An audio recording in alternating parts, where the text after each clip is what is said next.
Hi friends, இந்த நாளில் கூட இந்த வீடியோவில் உங்களை சந்திப்பதில் மிக்க மகிழ்ச்சி. எனக்கு பின்னாடி நீங்கள் பார்த்தீங்கன்னா நல்ல விவசாயமெல்லாம் பண்ணி நல்ல அறுவடைக்கு என்ன செய்து கொண்டிருக்குன்னா தயாராகி கொண்டிருக்கிறத நம்ம பார்க்குறோம். எனக்கு இதை பார்க்கும்போது வேத வசனத்தில் ஒரு வசனம் எனக்கு ஞாபகம் வந்துச்சு.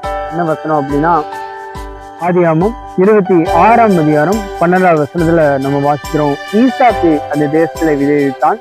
கர்த்தர் அந்த வருஷத்துல அவனை ஆசீர்வதித்ததுனால 100 மடங்கு தேவன் பலன் தந்தார் என்று சொல்லி நம்ம வேத வசனத்துல நம்ம வாசிக்கிறோம்.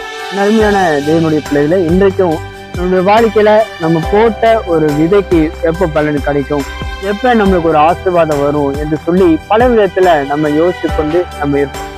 ஆனா வேதம் விதமாக சொல்லப்பட்டிருக்குது, எப்படி ஈசாக்கு அந்த தேசத்துல விதை விதித்த பொழுது கர்த்தர் 1 மடங்கள்ல 2 மடங்கள்ல 100 மடங்கு ஆண்டவர் ஒரு பலனை கர்த்தர் தந்தது போல உங்களுடைய வாழ்க்கையிலையும் ஆண்டவர் 100 மடங்கான ஒரு ஆசீர்வாதத்தை கர்த்தர் இந்த வருஷத்துல விசேஷமா இந்த வார்த்தையை கேட்கிற இந்த நாள்ல இருந்து ஆண்டவர் 100 மடங்கு ஒரு பலனை ஆண்டவர் தரப்போறாரு.